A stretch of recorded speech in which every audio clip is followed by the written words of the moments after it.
আমার প্রিয় ছাত্রছাত্রীরা, আজকে আমি আবার এসেছি তোমাদের সামনে অনলাইন ক্লাসের তৃতীয় পর্বে। আজকের এই তৃতীয় পর্বে দ্বাদশ শ্রেণীর একটা গুরুত্বপূর্ণ অংশ নিয়ে আমরা আলোচনা করব। যে অধ্যায়টি আমরা পড়াচ্ছিলাম সরকারের বিভাগসমূহ, সেই অধ্যায়েরই একটা অন্যতম গুরুত্ব অংশ হল বিচার বিভাগ বা জুডিশিয়ারি। এই বিচার বিভাগ নিয়ে আমরা আজকে আলোচনা করব। বিচার বিভাগের একদম শুরুতে ভূমিকায় আমি বলতে পারি যে প্রত্যেকটি গণতান্ত্রিক দেশে গণতান্ত্রিক বিচার ব্যবস্থাকে রক্ষা করার জন্য সরকারের একটি অংশের কার্যকরী উপস্থিতি অবশ্যই প্রয়োজন, তা হলো বিচার বিভাগ। আমি কেন সরকারের একটি অংশ বললাম? আমি প্রথম দিনই বলেছি যে সরকারের তিনটি বিভাগ: শাসন বিভাগ, আইন বিভাগ এবং বিচার বিভাগ। এই তিনটি বিভাগের সমন্বয়ে সরকার বা গভর্নমেন্ট করে ওঠে। এবার বিচার ব্যবস্থা কি করে? একটি দেশের গণতন্ত্রের ভিতকে সুদৃঢ় করে। তো এখানে আবশ্যিকভাবেই একটা প্রশ্ন উত্থাপিত হতে পারে ছাত্রছাত্রীদের মনে, তাহলে যে দেশে বিচার বিভাগ বা জুডিশিয়ারি আছে সেখানে কি গণতন্ত্র সাফল্যমণ্ডিত হয়েছে? সেখানে কি দেশের জনসাধারণ সমস্ত ন্যায্য পাওনা বা অধিকার পেয়েছেন? এই প্রাসঙ্গিক প্রশ্ন উত্তরে কিন্তু অবশ্যই বলতে হয়, বিচার বিভাগের শুধুমাত্র উপস্থিতি নয়, বিচার বিভাগকে কার্যকরী বা নিরপেক্ষ রূপ দিতে না পারলে, অর্থাৎ বিচার বিভাগ যদি কোনো দেশে স্বাধীন ও নিরপেক্ষভাবে বিচার কার্য সম্পাদন করতে না পারে, তাহলে ওই বিচারের বাণী নীরবে নিভৃতে কাঁদে মতোই হয়ে দাঁড়ায়। অর্থাৎ বিচার ব্যবস্থা বাস্তবে ব্যর্থতায় পর্যবেসিত হয়। তাই আজকে বিচার ব্যবস্থার একদম শুরুতে, প্রারম্ভিক পর্বে আমরা বিচার বিভাগের স্বাধীনতা কিংবা নিরপেক্ষতা রক্ষার উপায়, বিচার বিভাগের স্বাধীনতা কিংবা নিরপেক্ষতা রক্ষার উপায় নিয়ে আমরা আলোচনা করব। অর্থাৎ কি উপায়ে বা কি পদ্ধতিতে কিভাবে বিচার বিভাগের স্বাধীনতা রক্ষা করা যায়। এবার বিচার বিভাগের নিরপেক্ষতা বা স্বাধীনতা রক্ষার প্রথম উপায় কি? প্রথম উপায় হচ্ছে যে যোগ্য ব্যক্তিদের বিচারপতি পদে নিয়োগ। বলা হচ্ছে যে আইন বিষয়ে পণ্ডিত, বিদগ্ধ, সৎ এবং দক্ষ ব্যক্তিরা যদি বিচার কার্যে আসীন হন, বিচার ব্যবস্থার সঙ্গে যুক্ত হন, তাহলেই একটা দেশের বিচার বিভাগ কিন্তু কার্যকরী বিচার বিভাগ রূপে আত্মপ্রকাশ করতে পারে। ন্যায় বিচার কিন্তু দেশে প্রতিষ্ঠিত হতে পারে। অযোগ্য, অপদার্থ এবং দুর্নীতিপরায়ণ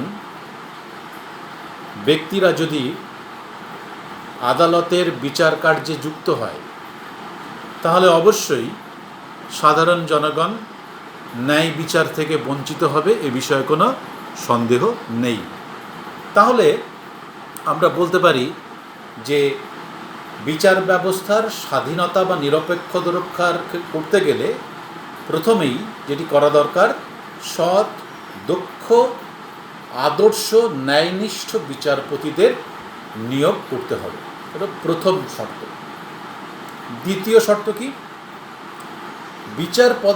বিচারপতিদের একটা নির্দিষ্ট গ্রহণযোগ্য পদ্ধতির মাধ্যমে তাদের পদে নিয়োগ করতে হবে। এবার দেখা যাচ্ছে যে বিচারপতিরা ঠিক কী পদ্ধতিতে নিযুক্ত হবেন, কিভাবে একজন বিচারপতিকে নিয়োগ করা হবে, তা নিয়ে কিন্তু পৃথিবীর বিভিন্ন দেশে বিভিন্ন রকম পন্থা বা পদ্ধতি প্রচলিত রয়েছে। সাধারণভাবে বিচারপতিদের নিয়োগের 3টি পদ্ধতি আছে। একটা হলো জনগণ কর্তৃক বিচারপতি নির্বাচনের পদ্ধতি, আরেকটি হচ্ছে দেশের আইনসভা কর্তৃক বিচারপতি নিয়োগের পদ্ধতি, আর তৃতীয় হচ্ছে শাসন বিভাগ কর্তৃক বিচার বিভাগ নিয়োগের পদ্ধতি। তাহলে আমরা দেখলাম যে বর্তমানে পৃথিবীর বিভিন্ন দেশে 3টি পদ্ধতিতে বিচারপতি নিয়োগের ব্যবস্থা রয়েছে, অর্থাৎ বিচারপতিদের 3টি পদ্ধতিতে নিয়োগ করার রীতি রয়েছে। একটা কি বললাম, প্রথমটা জনগণ কর্তৃক বিচারপতি নিয়োগ।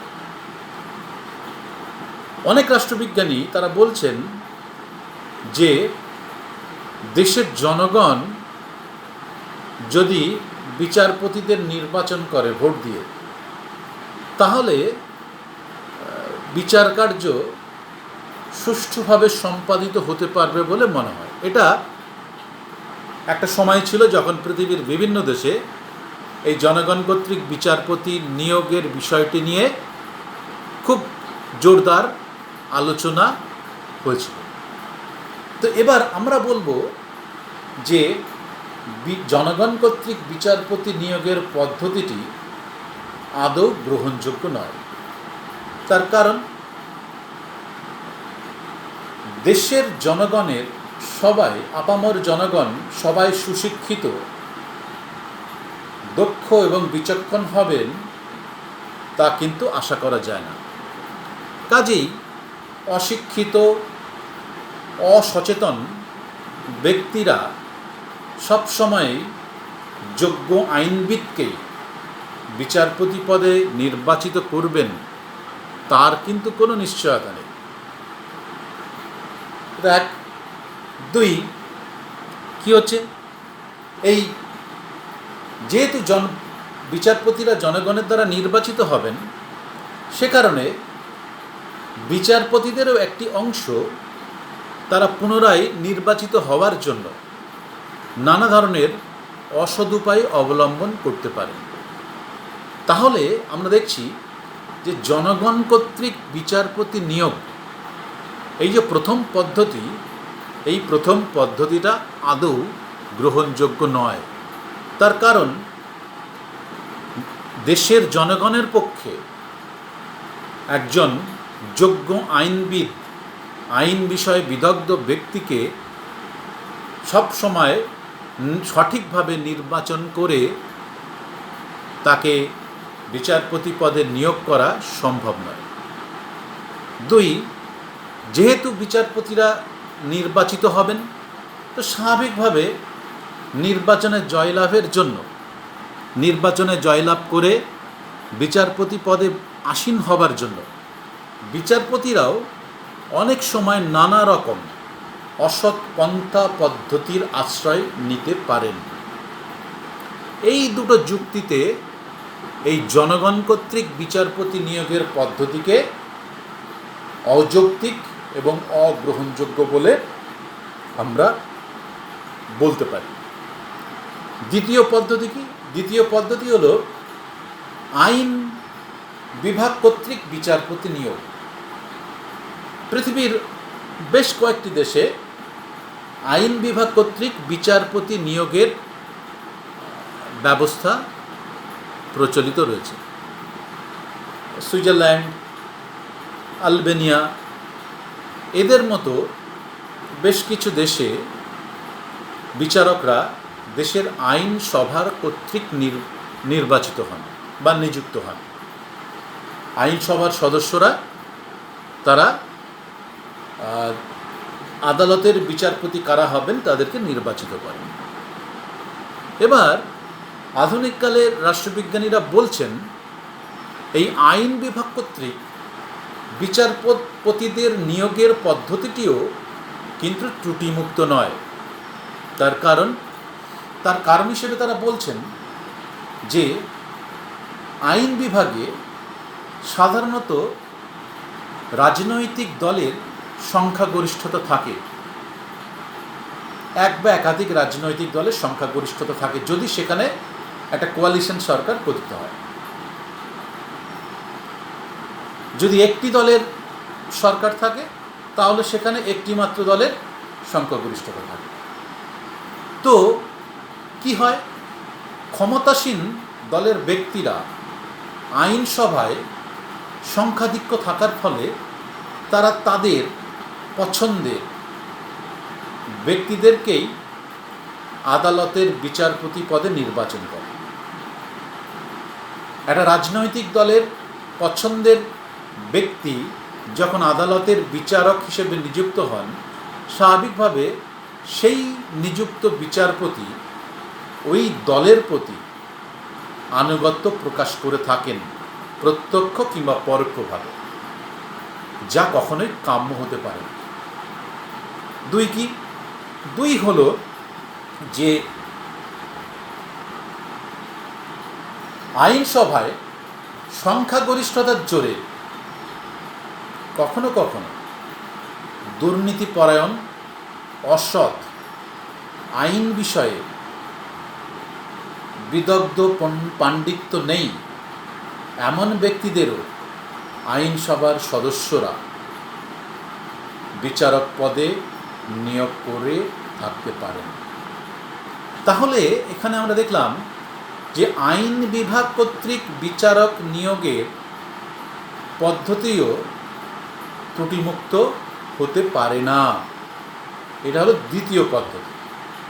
আর সবশেষ বা তৃতীয় যে বিচারক নিয়োগের পদ্ধতি সেটা হলো শাসন বিভাগ কর্তৃক বিচারপতি নিয়োগের পদ্ধতি। এই তৃতীয় পদ্ধতিটা অর্থাৎ শাসন বিভাগ দেশের বিচারপতিদের নিয়োগ করে, এই পদ্ধতিটা আজকের বিশ্বে অধিকাংশ রাষ্ট্রে প্রচলিত।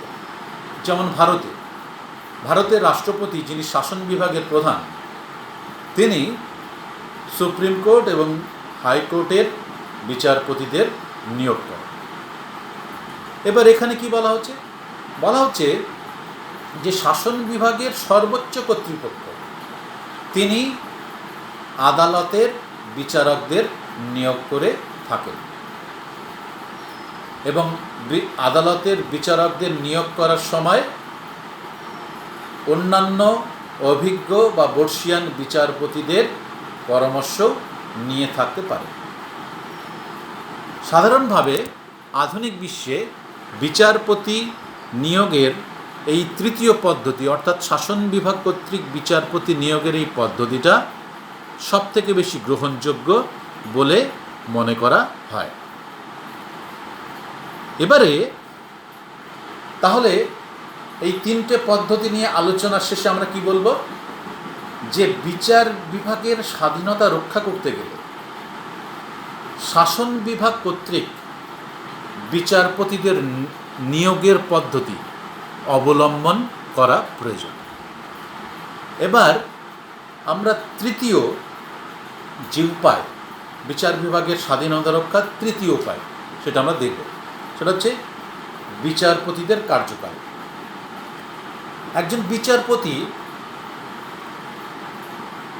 তার বিচারক পদে নিয়োগ হবার পর যদি একটা নির্দিষ্ট সময় পর্যন্ত স্থায়ীভাবে বিচারক পদে নিযুক্ত থাকেন, তাহলে তার পক্ষে সুবিচার প্রদান করা সম্ভব হয়। কেন বললাম কথাটার অর্থ হচ্ছে এই যে যদি বিচারকদের কার্যকালের মেয়াদ স্বল্প হয়, বিচারক নিয়োগের অল্প কিছু কালের মধ্যেই একজন বিচারপতিকে তার পদ থেকে সরিয়ে দেওয়া হয়, তাহলে একজন বিচারকের পক্ষে সুবিচার প্রদান করা বা ন্যায় বিচার প্রদান করা সম্ভব হয় না। সুতরাং বিচার বিভাগের স্বাধীনতা রক্ষা করতে গেলে আর একটি শর্ত অবশ্যই পূরণ করতে হবে, সেটা হচ্ছে বিচারকদের কার্যকাল দীর্ঘমেয়াদী এবং স্থায়ী ভিত্তিতে হতে হবে। তৃতীয়, এর চতুর্থ যে শর্ত সেটা আমরা বলবো, সেটা কি? বিচারপতিদের অপসারণের ব্যবস্থা। বিভিন্ন দেশে বিচারপতিদের অপসারণের বিভিন্ন রকম ব্যবস্থা আছে। এবার এখানে আমরা কি বলবো, বিচারপতিদের নিয়োগ করার পর যদি সহজেই সরকার কিংবা দেশের আইনসভা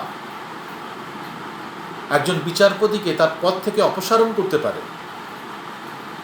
তাহলে কি হবে? বিচারকদের মধ্যে একটা শঙ্কা তৈরি হবে তাদের পদ হারাবার, এবং দেখা যাবে যে সরকারি ক্ষমতায় আসীন রাজনৈতিক দল আইনসভায় তাদের সংখ্যাগরিষ্ঠতার জোরে তারা যে কোনো বিচারপতিকে অকারণে বা নিজেদের স্বার্থে অপসারণ করতে পারবে, যা কখনো কাম্য না। তাই বলা হচ্ছে যে একবার বিচারপতি পদে নিযুক্ত হয়ে গেলে সেই বিচারককে তার পদ থেকে অপসারণ করবার একটা নির্দিষ্ট পদ্ধতি তৈরি করতে হবে, এবং সেই পদ্ধতিটা কিন্তু সহজে প্রয়োগ করা যাবে না। ভারতবর্ষের উদাহরণ দিয়ে যদি বলি, ভারতবর্ষের সুপ্রিম কোর্ট এবং হাইকোর্টের বিচারকদের চাইলেই রাষ্ট্রপতি তাদের পদ থেকে অপসারণ করতে পারেন না, তাদের নিয়োগ করেন রাষ্ট্রপতি। বিচারকদের অপসারণের একটা নির্দিষ্ট পদ্ধতি আছে ভারতের সংবিধানে, সেই পদ্ধতিকে বলা হয় ইমপিচমেন্ট পদ্ধতি। যদি কোনো বিচারক সংবিধান ভঙ্গ, আর্থিক উৎকোচ কিংবা দুর্নীতি পরায়ণতার অভিযোগে অভিযুক্ত হন, তাহলে দেশের আইনসভায় তার অপসারণের প্রস্তাব আসবে, অপসারণের প্রস্তাব নিয়ে আলোচনা হবে, এবং তারপর উপস্থিত ও ভোট প্রদানকারী সদস্যদের 2/3 সমর্থন যদি থাকে, তবেই ওই বিচারককে অপসারিত করা যাবে, নতুবা নয়। ভারতবর্ষে এই যে পদ্ধতি আছে একজন বিচারককে অপসারণের, এই পদ্ধতিটি কার্যকর করা যথেষ্ট কষ্টসাধ্য। এ কারণেই বিচারপতিদের পক্ষে ন্যায় বিচার প্রদান করা সম্ভব হয়। যদি খুব সহজেই নিজেদের রাজনৈতিক স্বার্থসিদ্ধি করার জন্য সরকার কিংবা আইনসভার সদস্যরা কোনো বিচারপতিকে যে কোনো অভিযোগে অপসারণ করার উদ্যোগ নেন, তাহলে কি হবে? বিচার ব্যবস্থায় ন্যায় বিচার বাস্তবে ভুলুণ্ঠিত হবে, সাধারণ জনগণ ন্যায় বিচার থেকে বঞ্চিত হবে।